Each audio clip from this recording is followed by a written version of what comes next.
Hey everyone, it's Joe. Welcome back to my kitchen.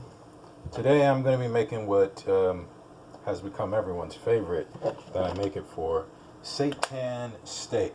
And I'm going to show you the different tricks that I use when I make this. Some of these ingredients that I'm going to show you, you may have to purchase from an Asian grocery store.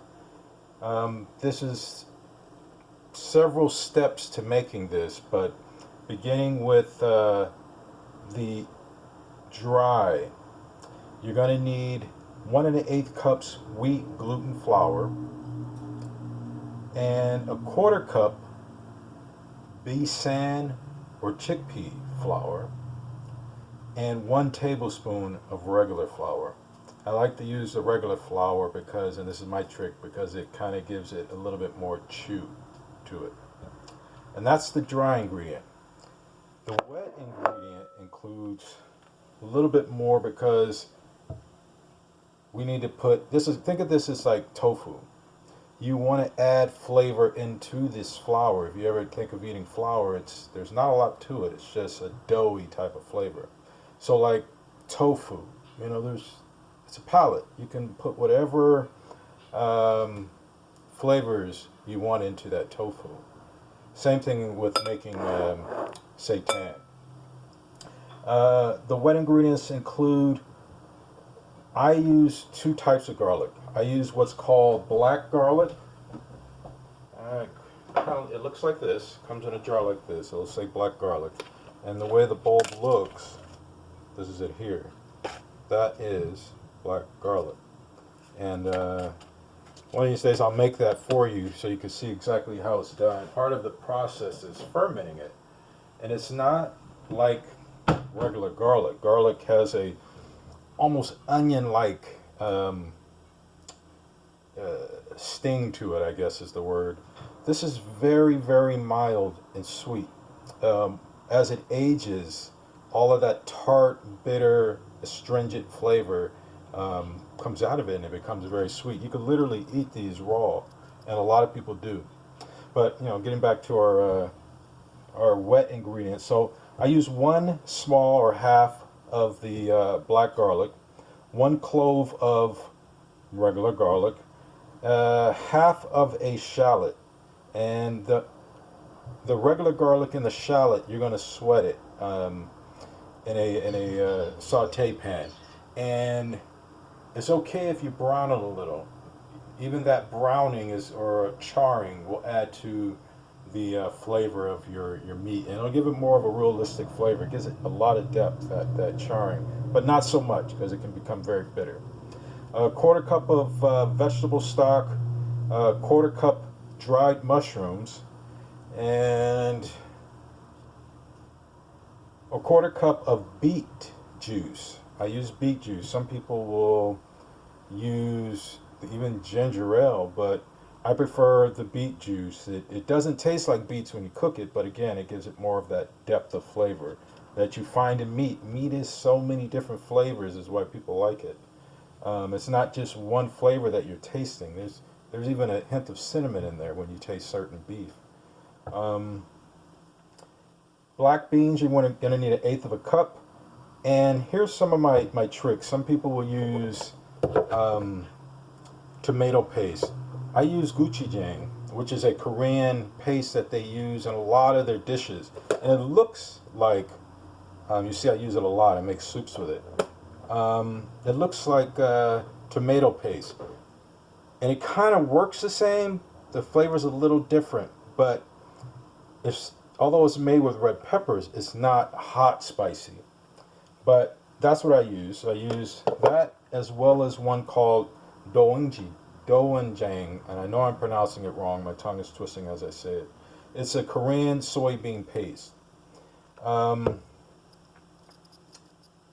This also gives it the way they make this, they age it until it becomes like a brick, and they kind of put it on there, how it looks as they age it.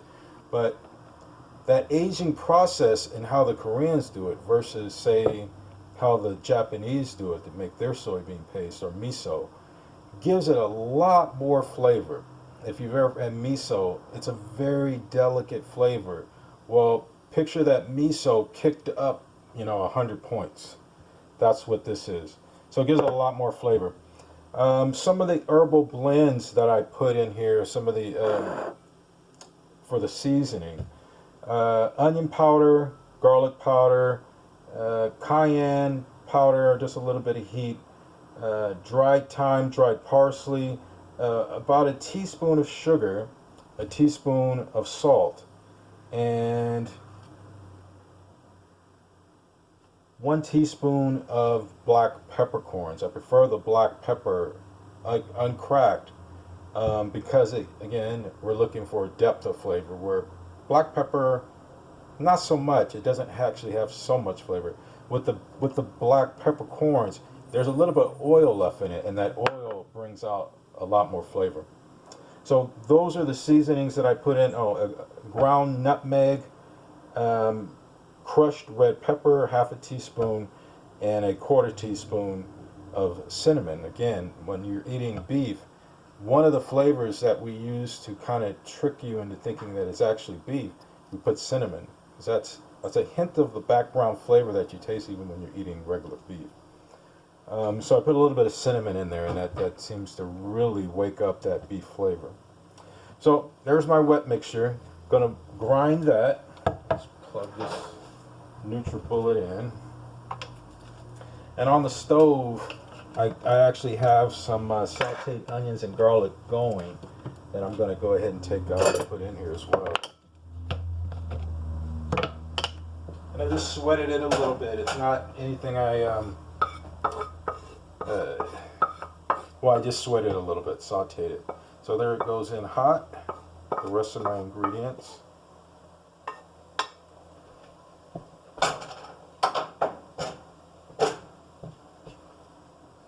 Turn this down. The broth is boiling that I'm using to put the meat in once I've put it all together. Now again, this is the dry part, and I don't think I told you guys, but it's 1 1/8 cup wheat gluten flour, a 1/4 cup of besan, and a tablespoon of regular flour. Yes, I did tell you that. Let's see if I miss anything. Okay, so we're going to go ahead and grind this.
You want to grind it until you get all those lumps out. Make sure all the garlic is ground, and okay, let me grab a spoon.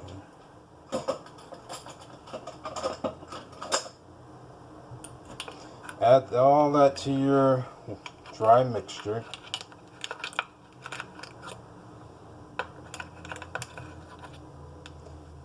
And why do I use beets?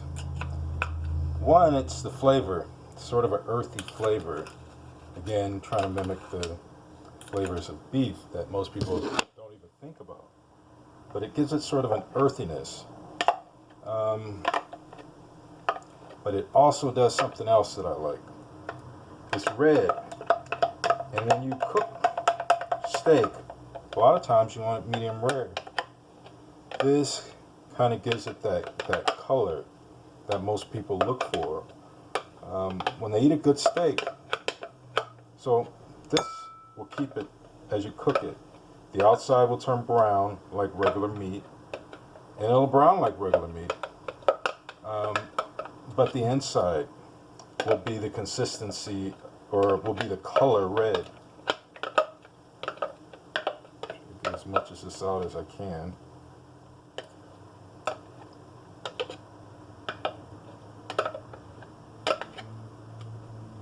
Alright, we're going to mix all this together, the flour with that wet mixture.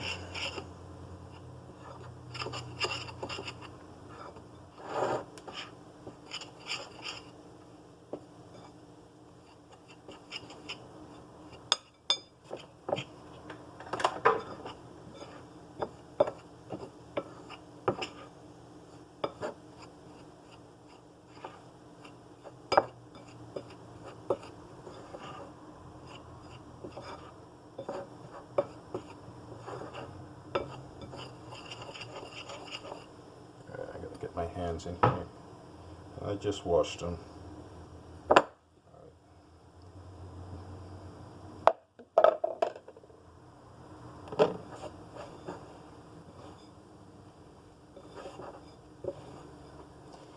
to incorporate it all into this wet.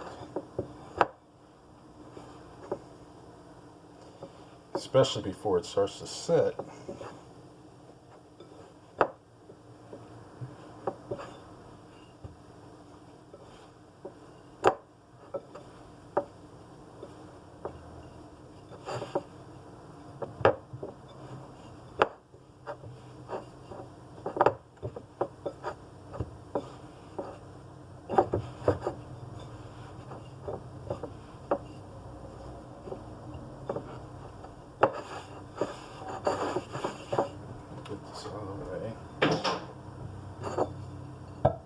I need all that flour to go in here. Let's move this. And you really need to knead this. You're talking at least 10 minutes, 10 to 15 minutes of kneading this. Again, I need to incorporate all that flour. May need to add a little moisture, but just a little. Try not to add too much. Just start kneading it.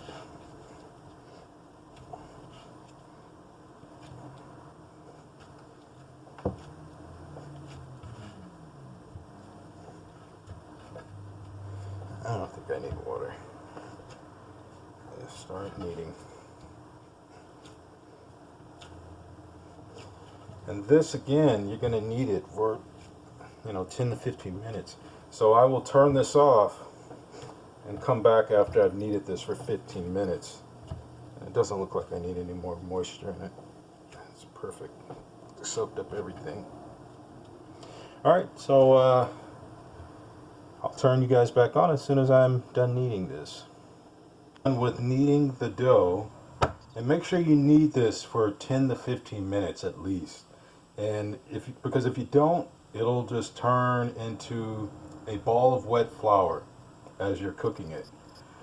This makes about 3 steaks, as you see. It's a pretty nice sized thick piece of steak, and as you can see, it's red. That's from the beets. So I'm going to cut this into 3. Let's see, 1. Let's do it this way.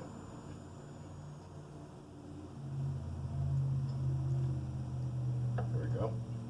So 1, 2, and 3. Now in the boiling liquid that I've made, the seasoning that I put in there are 3 garlics crushed. It doesn't need to be chopped. 1 or half of the red shallot, the other half, I use half to put into the meat, the other half I'm putting into the boiling liquid. 1 cup of, or You don't necessarily need to put 1 cup of beet juice. You can just take one beet or several slices, 3 or 4 slices, and throw them in there in the liquid with 1 tablespoon miso and the rest of the, let me grab it, which is, I guess I don't have it here.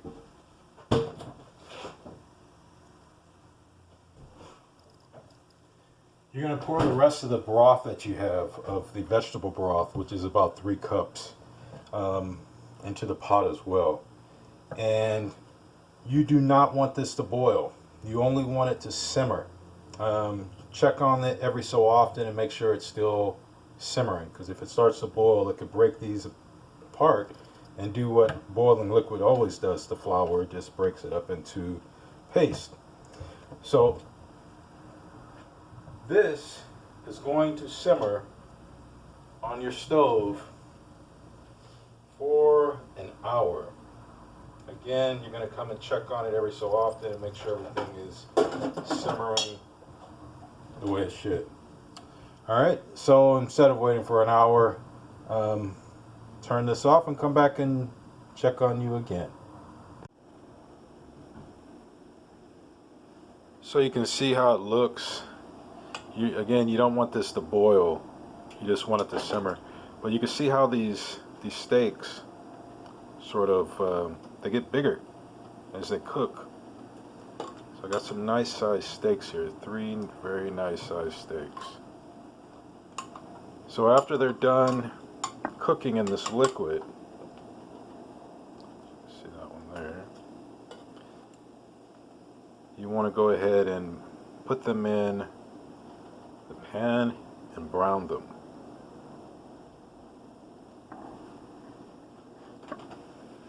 Which is what I'm doing now. Alright, so I'll show you what that looks like once it's cooked up.